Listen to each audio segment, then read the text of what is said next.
We're here at CA Day with Dr. Carrie Childs from the University of Derby. Dr. Childs is currently a lecturer in psychology at the university. Thanks so much for coming in and agreeing to be interviewed. Thank you very much for having me. So if I could ask firstly, I wonder if you could possibly just tell us a little bit about your background before you started and how did you get interested in language? Mm-hmm. So language is something that's really always interested me. So since I was a child, I used to read lots and lots for as long as I can remember. And then my undergraduate degree was psychology combined with creative writing. So I've always been interested in language, words. So the qualitative part really appealed to me. I then did my master's at the University of Manchester and chose to do discursive psychology for my project there. So discursive psychology really makes sense to me as a way of examining social life, as a way of, going about doing practical research. So I think if we're going to be, thinking about psychological topics and concerns, we should be looking at how these things play out in interaction, because we can't see inside people's heads. So discursive psychology and language, it just really fits with how I think about social life. Sure. And you were here at Loughborough University to study for your PhD, and you had Derek Edwards as your supervisor.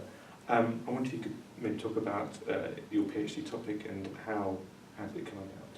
Yeah, this is the 10-year anniversary of me first ever coming to Loughborough.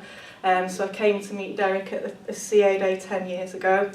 There was a few different PhD supervisors that I thought about, and when I spoke to Derek, he asked what kind of data do you want to collect, what kind of setting are you interested in. So his way of going about research really appealed to me, that kind of bottom-up approach. And as a social psychologist, I'm interested in relationships, families and so on. So I decided to collect data which was family mealtime data. And also it was a fly-on-the-wall documentary series which followed a family. So I was really interested in family interaction. Specifically I ended up looking at how requests and directives are done, so how people tell other people to do things, how people request things.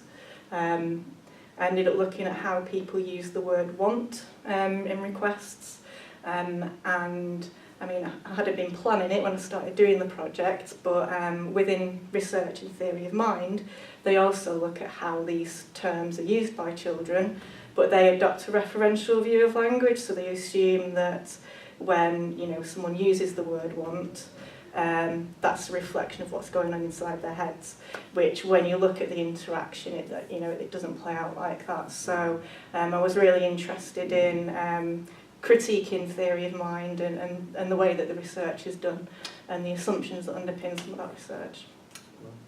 And what was it like being a PhD student in a department and having Derek as your supervisor? It was absolutely fantastic. So I'm sure, as you're aware, being here, there's a really big supportive group. Derek, he spent time on sabbatical during my PhD, so Alexa Hepburn stepped in as supervisor then, and there's always expertise and staff there to support you. It was a coincidence, but there were 3 of us that started at the same time doing our PhDs, and we were all looking at family interaction. So again, there was a lot of support there, so it was a really great place to study, the place to be, I think. So this year, DARG is celebrating 30 years, and over that time it's had many attendees and presenters.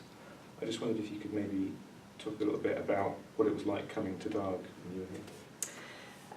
It was a bit intimidating at first. You walk down the corridor, you see all of the names on the offices of the people's work that I'd been reading.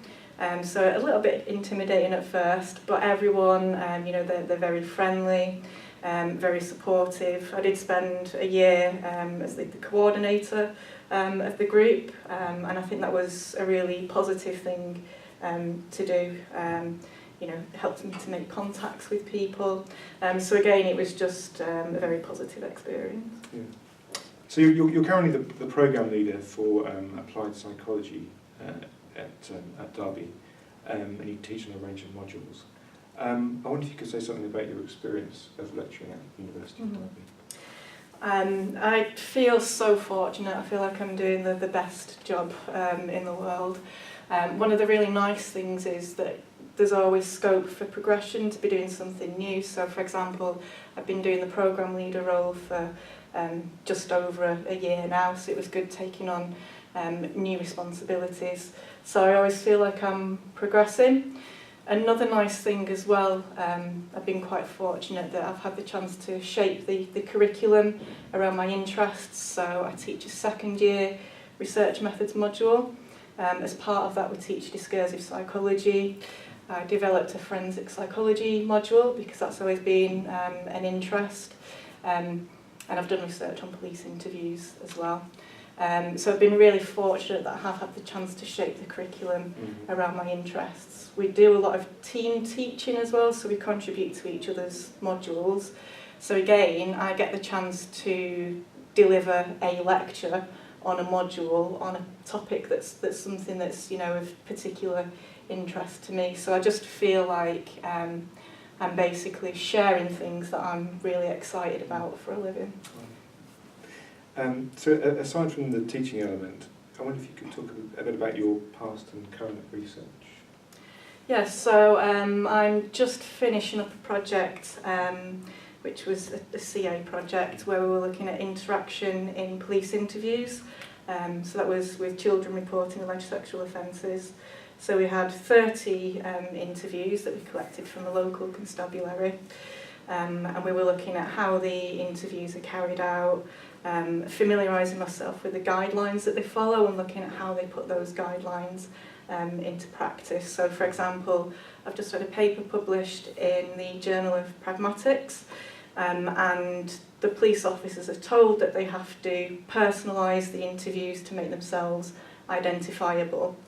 So I was looking at how they do that, and of course it's not done randomly, it was at particular times. So I was looking at what I called self-deprecating self-reference, and the police officers do that when they're asking the interviewees to clarify information, to repeat information. So they'll say things like, it's, you know, I am listening to you, but I'm just going a bit deaf, or I'm a bit of a technophobe, I don't know what Instagram is. So it was a way of, because they have to make sure the information's clear, so they have to do that, but they have to make sure that the child feels as if they're being listened to, so it kind of manages that balance. So that was my most recent research. And looking ahead, I wonder if you could possibly share any forthcoming plans for research. Yeah, I'm doing something a little bit different next. So I'm really interested at the moment in sex addiction. So I became interested in that after having a conversation with someone that I know over the summer, and he was talking about, you know, he felt like he was addicted to porn. There's lots of websites out there that talk about, you know, these, how evolutionary, it's a problem that people are viewing these images, and he felt like, you know, he damaged himself in some way by doing that. But when I spoke to him, what he described to me was actually quite normal sexual behaviour, but for some reason felt bad about what he was doing, and then started to think about himself as being addicted. So he was saying, you know, trying to quit, but I keep falling off the wagon, and that was just making him feel worse. So I think that it's quite a problematic concept. It can be quite damaging for people to think about, you know, their sexual activities in this way. People can end up feeling powerless if they, you know, label themselves or they're diagnosed as an addict. So I'm really very interested in that at the moment. So it's going to be a bit different in terms of methodology to what I've done before. So we're going to be using a Foucauldian discourse analysis and analysing blogs of sex addicts and looking at how they describe their experiences and their identities and so on. That's very interesting. And so a final question, and a slightly more reflective one. What would you say that discursive psychology can uniquely contribute to the field of social interaction? I think what is unique about discursive psychology, and which is really one of the main appeals for me of DP, is this re-specification and critique. So, you know, as a psychologist, that's something that's quite important to me. So thinking about, you know, emotion, mental states, and looking at how they actually play out in interaction, rather than thinking of, you know, language as a way of accessing these things that go on inside people's heads. So for me, that re-specification and critique and this different way of examining these psychological topics, that's unique about discursive psychology. Thank you. Thank you.